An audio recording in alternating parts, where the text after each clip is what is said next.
Our programs offer many languages. Please visit suprememastertv.com/schedule. Nos programmes offrent plusieurs langues. Veuillez visiter suprememastertv.com/schedule. Nuestros programas ofrecen varios idiomas. Visiten suprememastertv.com/schedule. Nossos programas oferecem vários idiomas. Acesse suprememastertv.com/schedule. हमारे कार्यक्रम पेश किए जाते कई भाषाओं में कृपया देखें suprememastertv.com/schedule。我们的节目提供多种语言，请看 suprememastertv.com/schedule。 Rancangan kami menawarkan banyak bahasa. Sila kunjungi suprememastertv.com/katapan-schedule. برامجنا متوفرة بالعديد من اللغات. يرجى زيارة suprememastertv.com/schedule. Наши программы предлагают много языков. Пожалуйста, посмотрите suprememastertv.com/schedule. Naše programy nabízejí více jazyků. Prosím, navštivte suprememastertv.com/schedule. You concentrate always on the holy names, concentration on goodness, virtues. Just remember all that and you just forgetful of every other thing. That's why the Buddha says collective thoughts, meaning collective of this concentration, one-pointedness, is as good as precept. Please continue watching to find out more. Supreme Master Ching Hai's lectures are not a complete meditation instruction. Please do not try alone. For free of charge guidance, please visit godsdirectcontact.org or contact any of our centers near you.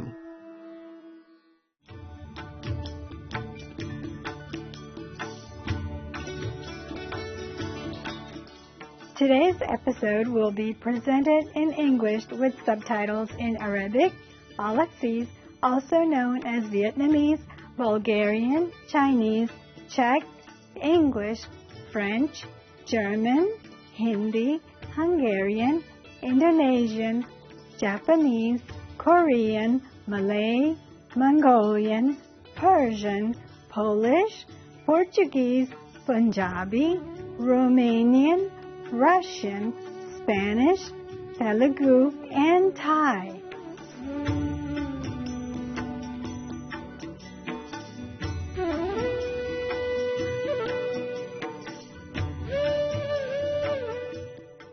ખૂબ માયાળુ શુભેચ્છાઓ.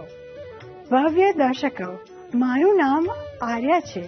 પવિત્ર ભારતના ગુજરાતમાંથી અમારા લોકો આશીર્વાદ અનુભવે છે તમારી હાજરીથી અને વંદન કરે છે તમારા આંતરિક સૌંદર્યને.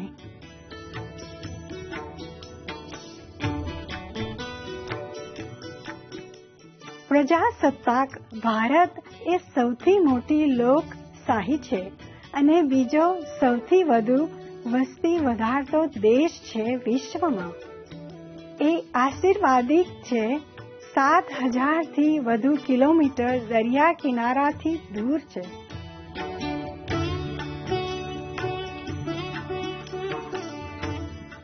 ચાર મુખ્ય વિશ્વ ધર્મો હિન્દુ ધર્મ, બૌદ્ધ ધર્મ, જૈન ધર્મ અને શીખ ધર્મ અહીં ઉદ્ભવ્યા છે. જ્યારે ઇસ્લામ, ક્રિશ્ચિયાનિટી, યહૂદી ધર્મ અને ઝોરોએસ્ટ્રિયનિઝમ પહોંચ્યા છે પ્રથમ સહસ્ત્રાબ્દીમાં.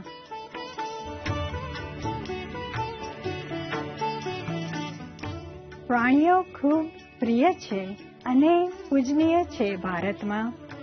અને ઘણા પ્રાણીઓમાં એક અદ્વિતીય આધ્યાત્મિક મહત્વ છે.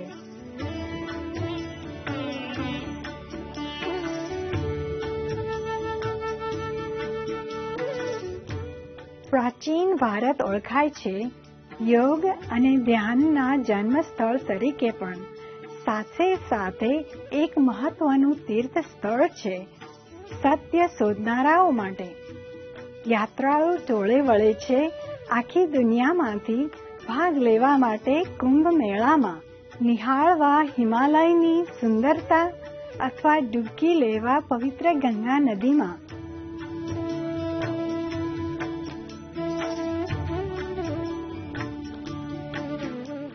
શાકાહાર જન્માયો છે અને સ્વીકૃત કે તેનું આધ્યાત્મિક મહત્વ છે.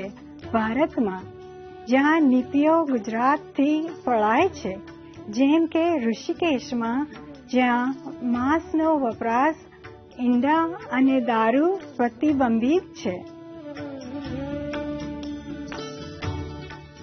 આ આનંદ છે સમીક્ષાથી પવિત્ર ભારતનો પવિરાટ આપવા માટે. પ્રિય દર્શકો, અમે ઈચ્છીએ છીએ કે આપના માટે ચમત્કારિક દિવસો અને આગળ જાદુઆઈ રાતો.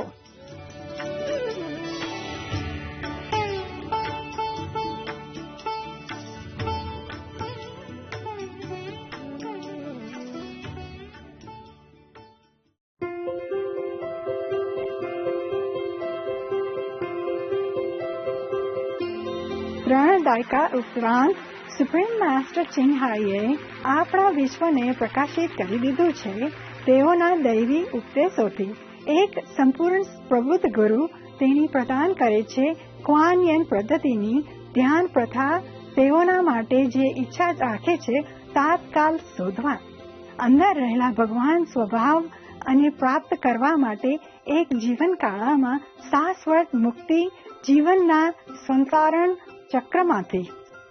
ક્વાન યન પદ્ધતિ અભ્યાસ કરવામાં આવે છે બધા પ્રબુદ્ધ ગુરુઓ દ્વારા, જેમ કે બુદ્ધ, કન્ફ્યુશિયસ, ગુરુ નાનક, ઈસુ ખ્રિસ્ત, લાઓ ત્સુ, ભગવાન શ્રી કૃષ્ણ, ભગવાન મહાવીર, પ્રોફેટ મહામદ, તેમને શાંતિ મળે અને બીજા ઘણા. તેઓ ભાર મૂકે છે કે જો આપણે હંમેશા ભગવાનને યાદ કરીએ, નિઃસ્વાર્થ સેવા કરીએ અન્ય લોકોની અને અનુરીતે બ્રહ્માંડમાં કાયદાઓ, તો આપણે પહોંચીશું આપણે ઉત્તમ માનવ તરીકેની શક્યતા અને ખરેખર સમજીશું પૃથ્વી પરનો આપણો હેતુ. પરમ ગુરુ ચિન્હાઈ એક આપણા સર જીવંત ઉદાહરણ છે. કરુણાના નિયમિત જીવન જરૂરિયાત અને નાળકીય સત્ય મોકલે છે. સાથે છે પ્રેમ, શરણાર્થીઓ માટે બેઘર, કુદરતી આપત્તિના ભોગ બનેલા અને અન્ય રાહતની જરૂર વાળાઓને માટે. પરમ ગુરુ ચિન્હાઈ ખૂબ જ આભારી છે પ્રિય ભગવાનની બધી આર્થિક સહાય માટે. રાહત એને સહારા પીડિત અને જરૂરિયાતમંદ લોકોને અને અથવા કોઈ પણ સારા ઉદ્દેશ માટે વર્ષોથી એક નમ્ર માધ્યમ તરીકે તેઓના તરફ શબ્દ તેમના માટે દયા અને પ્રેમ તેઓના વહાલા બાળકો તરફ. પરમ ગુરુ ચિન્હાઈ સમર્થન અને પ્રેમ મેળવે છે વિવિધ સંધ્યાઓમાંથી, મીડિયા, સરકારો અને વ્યક્તિઓ તેમજ ઘણા પુરસ્કારો તેઓ તરફથી, જેમ કે 2006ની ખુશી શાંતિ પુરસ્કાર માનવામાં આવે છે, તો નોબેલ શાંતિ પુરસ્કાર પૂર્વના દેશો માટે, વિશ્વ આધ્યાત્મિક લીડરશિપ પુરસ્કાર 1994માં, 2008માં મહાવીર પુરસ્કાર 22મી ફેબ્રુઆરી અને 25મી ઓક્ટોબર બંને જાહેર કરાયા સુપ્રીમ માસ્ટર ચિન્હાઈ દિવસ તરીકે. માનદ નાગરિકતા યુનાઇટેડ સ્ટેટ્સની વગેરે અને સન્માનિત કરવામાં આવ્યા છે વર્ષોથી અસંખ્ય અન્ય પુરસ્કારો સાથે. અને તેઓના માટે પ્રશંસા અસાધારણ પરોપકારી અને માનવતાવાદી કાર્યો માટે.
દિલગીર છીએ કે સમક્ષ નથી દર્શાવવા માટે ઘણા અન્ય પુરસ્કારો અને સામાન્ય જગ્યા અને સમયના અભાવ માટે.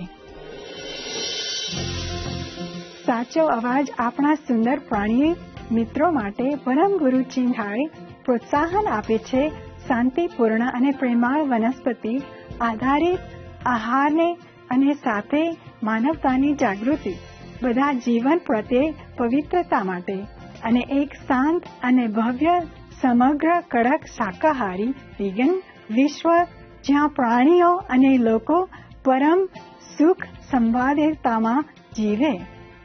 વિગન વિચાર ઘણા ફેલાવવાની તેમની પહેલ વિવિધ છે અને સમાવેલ થાય છે વૈકલ્પિક જીવન પદ્ધતિ પત્રિકા વિતરણ, આંતરરાષ્ટ્રીય કડક શાકાહારી વિગન રેસ્ટોરન્ટ લવિંગ હટ, કડક શાકાહારી વિગન ફૂડ પ્રોડક્ટ્સ કંપનીઓ, કડક શાકાહારી વિગન ફળ ઉત્પાદનો, સુપ્રીમ માસ્ટર ટેલિવિઝન તેમજ નિયમિત સંવાદ પ્રભાવશાળી સરકારી અને મીડિયા તેઓના સાથે અને ભાવે છે ટેલિવિઝન પરિષદોમાં આબોહવા પરિવર્તન વગેરે પર.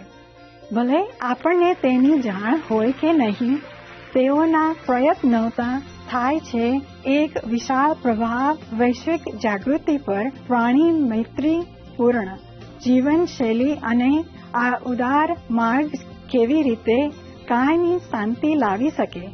રાષ્ટ્રો વચ્ચે જ્યારે આપણે ગ્રહ બચાવવા આબોહવા પરિવર્તનથી અને આપત્તિઓથી વર્ષોથી પરમ ગુરુ ચિન્હાઈએ વિશ્વભરમાં પ્રવાસ કર્યો છે.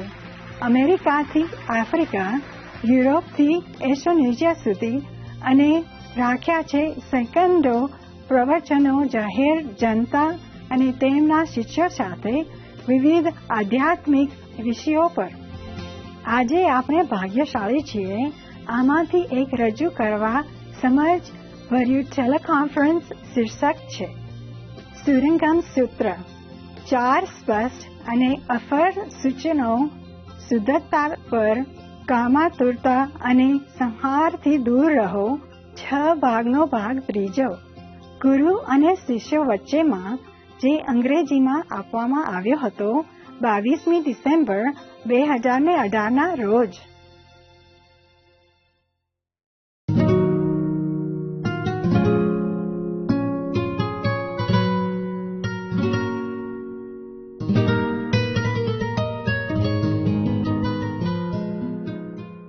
So now, Ananda continues. War honor one. Those living beings will gradually drift away from the Buddha. And there will be as many deviant teachers, they go away from the path. They're not going straight, not the true teacher. As many deviant teachers propounding their methods as there are sands in the Ganges. Wow. No wonder I have only 10,000 people here. We have to share with so many. As many as Ganges sands, pictures. Whoa. How did you find me? In numerous sand dunes and sands, however, whatever, yeah. Do you know how much sand is in the Ganges River? Or on the beach of the Ganges River, you know how much? I don't know. I don't think you can ever count. So many. And, false teacher in this world. So difficult to, go to the right one, huh? Difficult. Yeah. Especially when you're not yet enlightened. You don't know what is wrong, what is right. Okay? So I'm telling you from the Buddha, he's been honored, since 2,000 plus years, so he cannot go wrong. Jesus also. So now he say that, so many deviant teachers, yes, as there are sands in the Ganges River, yeah? Okay. I want to enable those beings to collect their thoughts and enter samadhi. We want to help other beings. So how can I cause them to reside peacefully in Bodhimanda, in the determination to follow the Buddha teaching, to become a Buddha, okay? To elevate yourself into sainthood. So that's a Bodhimanda. Far from the exploits of demons, and be irreversible in their resolve for Bodhi means for enlightenment, okay? You want to help people in the future. How is he going to do that? He said he wants to. Because the people will be distracted, or sidetracked, and following false teaching. And it is very difficult for them then to be steadfast on the enlightening road, and position. So at that time, the World Honored One praised Ananda in front of the whole assembly, saying, "Good, good indeed. How good it is that you have asked how to establish a Bodhimanda and to rescue and protect living beings who are sunk in the morass of the final age. Listen well now, and I will tell you." So Ananda and the great assembly agreed to uphold the teaching. It means whatever the Buddha tells them, they will uphold. They will listen and uphold.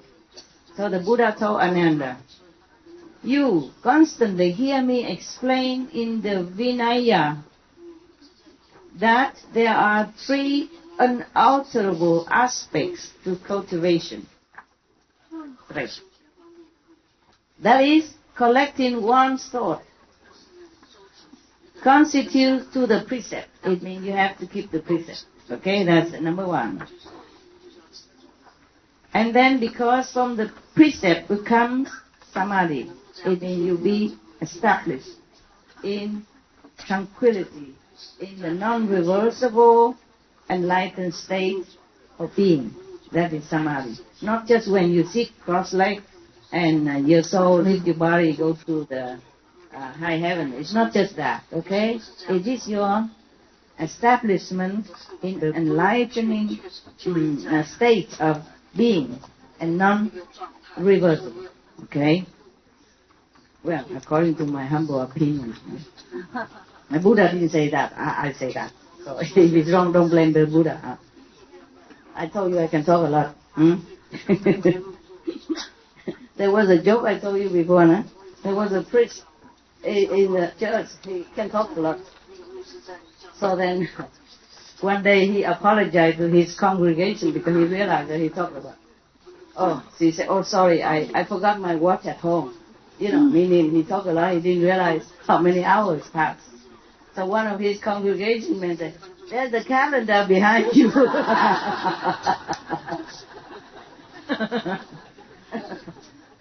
Don't worry about what the calendar is there. Okay. So you can tell me that whenever you had it, okay? That's why I don't see you a lot, because I know I know my limits. I don't always say my welcome, eh? Maybe that's one reason. Yeah. That's the one, eh? Because if you keep the precepts well, then you can enter samadhi. Why is that? My humble opinion again. It's nothing. I told you I can't expound things, talk a lot. You can tell, put a calendar behind. They have a clock always in front of me all the time, remember? So that I remember when you should go to eat, when you should go to sleep, when you've had it. I talk only about 1 hour now, right? Not even. Huh? Not much, is it? No need calendar yet. Okay. Then, why is that? If you keep the precept, then you can be more established, more stationary in your enlightenment, in your enlightened state of being. Why is that? Anybody knows? Because it all distracts you. It leaks out when you break the precepts, or when you involve yourself in it. It pours out, and you can't. It's like a balloon with holes in it. Yeah. Good. Very good. Thank you. Kamsahamnida. You know, I want to live in Korea. He's not Korean, but he knows. Kamsahamnida. Okay. It's very good like that. It's like a leaking tank of water. It's like a whole holy balloon. Holy balloon. Has a hole in it. God, slowly the air comes out. Yes. But you are not protected. You see, the precepts are for your protection. Yeah. The precept is the thing you should not do. It actually should not be a precept, because it should be a natural of your being, of a noble being. Yeah. So of course, if you are a noble being, then you respect everyone as yourself. So how are you going to harm somebody else? Because that's like harming yourself. Right? We are all one. Then, or if you love someone so much, if you love other people, if you have compassion, then you could not harm others people. If you do, that means you have no compassion. Or very little, or less. Okay? Then of course, you cannot enter samadhi. That's one. And if you steal from somebody else, then of course, then you also don't treat others as the way you like to be treated. Yeah? Or if you tell lies, something like that. That means you're lying to yourself. You don't respect the person, that he has intelligence at all. That's why you lie. Okay? Then you're also not good. Actually, the Buddha will talk more about this kind of precept afterward. Okay? So I don't want to go ahead to spoil the fun. Okay.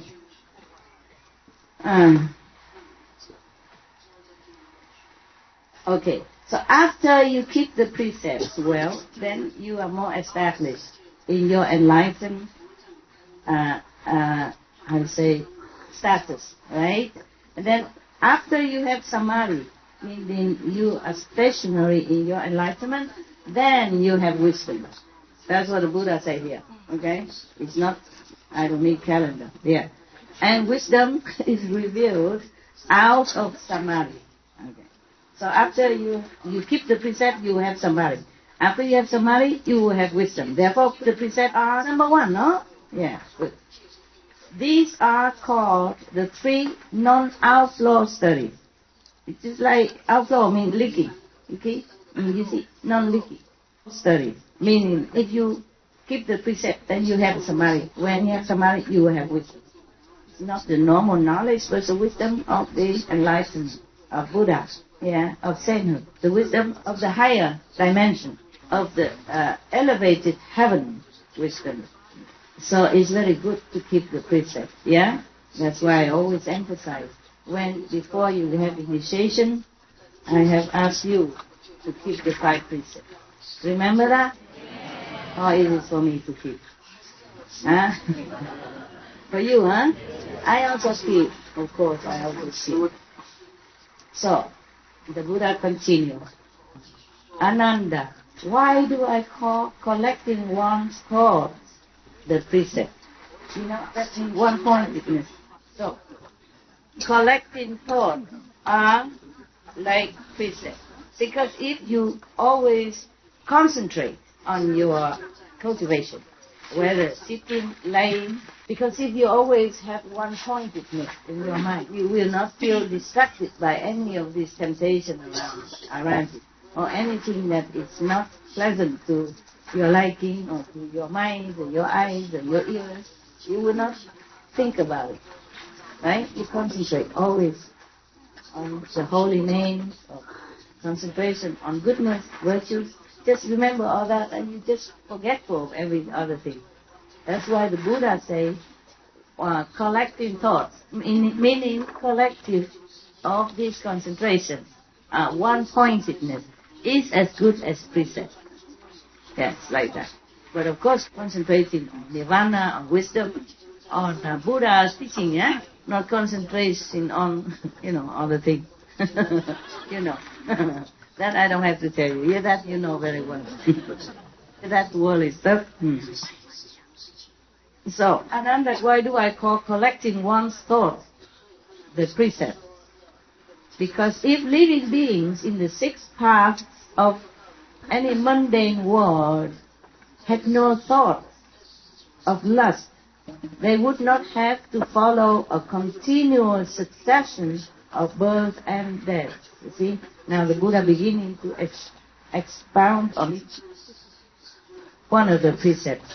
The one that he referred to here first of all is lust. Lust is physical. Lust also for sensation.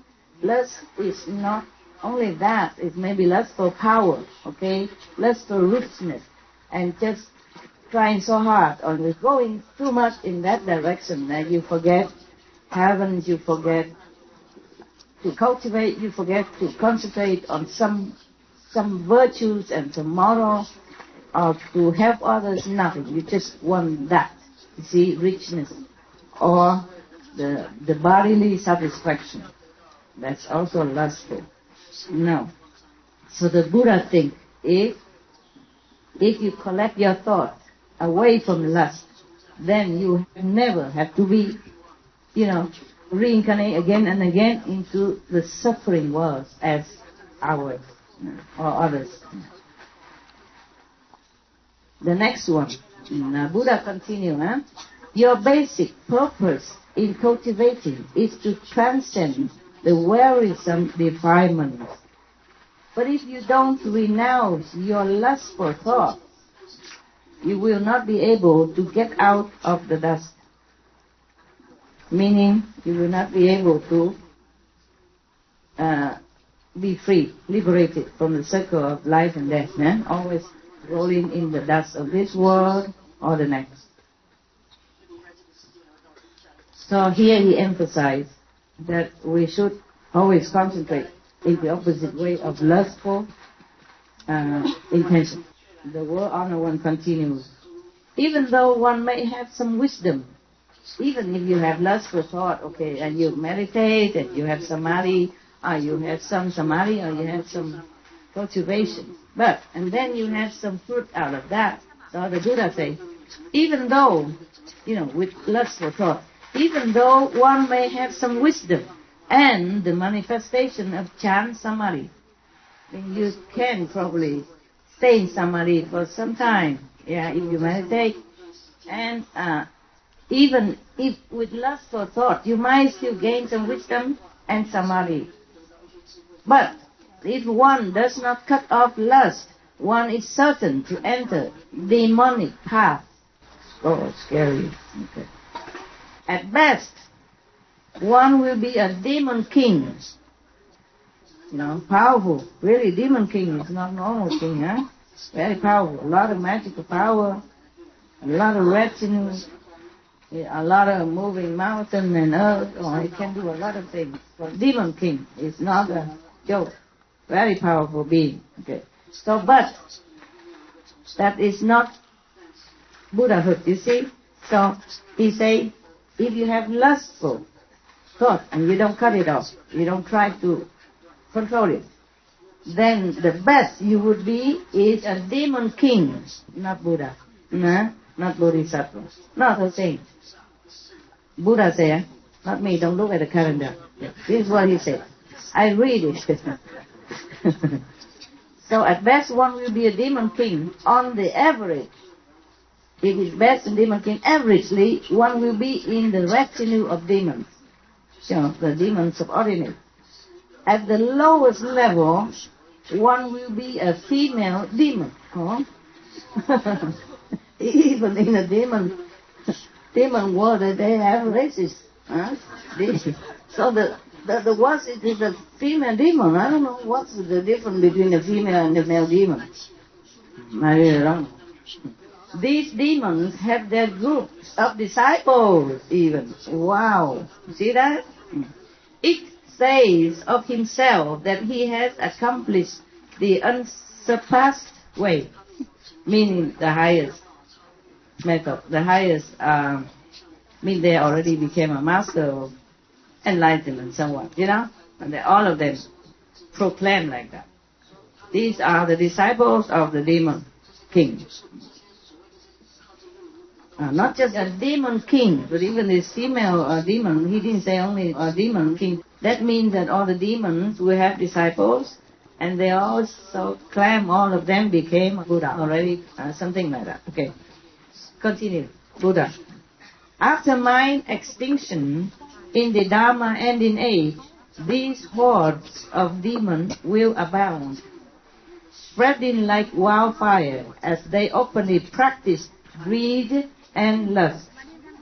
Claiming to be good knowing advisors, they will cause living beings to fall into the pit of physical love and views and lose the way to Buddha. I mean, they lost the way to enlightenment. The Buddha continues. When you teach people in the world to cultivate samadhi, they must first of all sever the mind of lust. This is the first clear and unalterable instruction on purity given by the third come ones and the Buddhas of the past. Were honor ones. It all means Buddhas. No? Meaning all the past Buddhas even also taught this way. Hence the 5 precepts. Okay? If you're married, it is not counted in here. But when you're married, of course, after a while it becomes, like more and more like friendship. Okay? That is different. It doesn't mean counted in here as the lustful mind. Because as I told you, lust doesn't only mean the desire between man and woman. It is desire for power, for richness, abnormally. Not just a normal way like, okay, you graduate. Of course you want to come out and find a job according to your education and your ability. That does not mean like lust after power. And if you go into politics and people incidentally voted for you to be a president, then you become president. Then it's okay. If you want to renounce your presidency, okay, nobody say anything.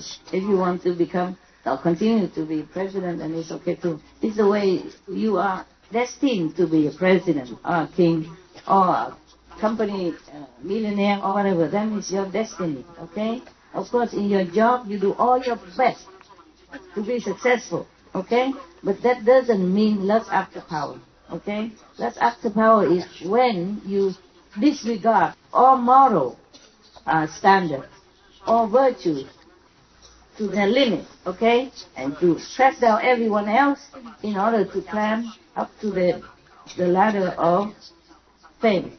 That is different. So in your job, you do your best. That's normal. And whatever become, okay? You don't aspire to do your best so that you become a president of the company or anything. Then it's different, okay? Yeah.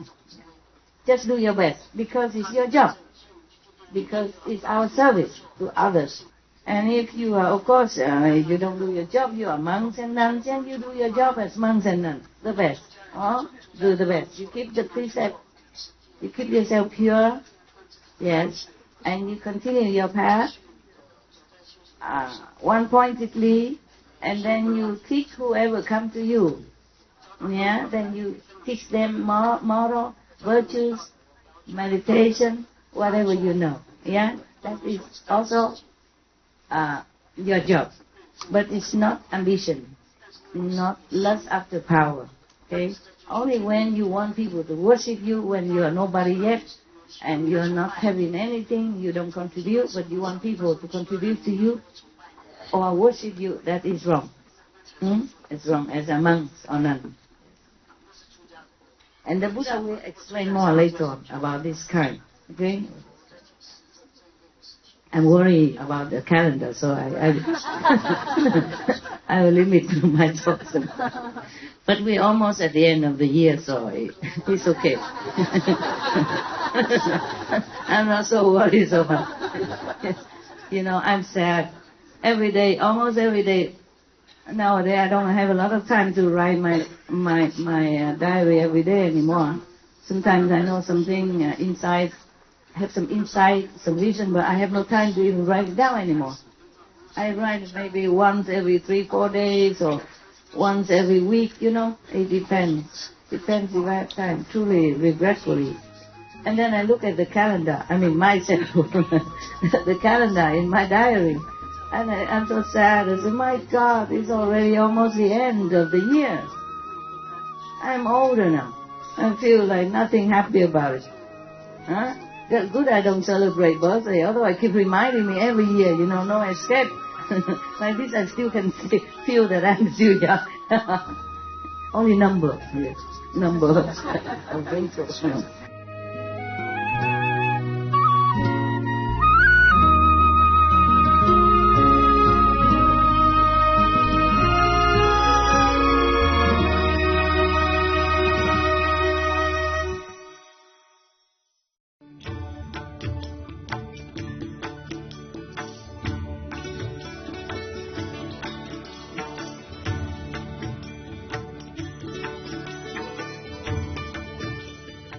સ્નેહી દર્શકો, અમારી સાથે જોડાવા બદલ આભાર. આજની કાર્યક્રમ માટે જેનું શીર્ષક છે સુરંગમ સૂત્ર.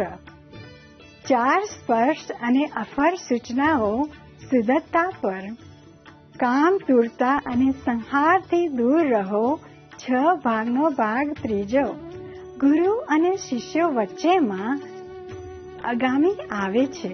પવિત્ર બાઇબલમાંથી સંત જોનનો પ્રથમ પત્ર 2 ભાગનો ભાગ બીજો.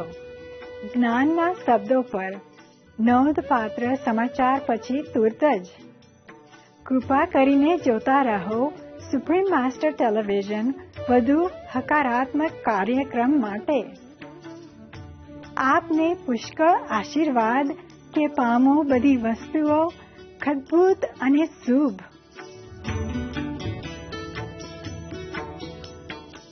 Caring viewers, thank you for joining us for today's program entitled The Surangama Sutra. The 4 clear and unalterable instructions on purity, refrain from lust and killing, part 3 of 6 on Between Master and Disciples. Coming up next is from the Holy Bible, the first epistle of St. John, Part 2 of 2, on words of wisdom, right after noteworthy news. Please stay tuned to Supreme Master Television for more positive programming. May you be richly blessed with all things wonderful and good. Our programs offer many languages. Please visit suprememastertv.com/schedule and suprememastertv.com/DND.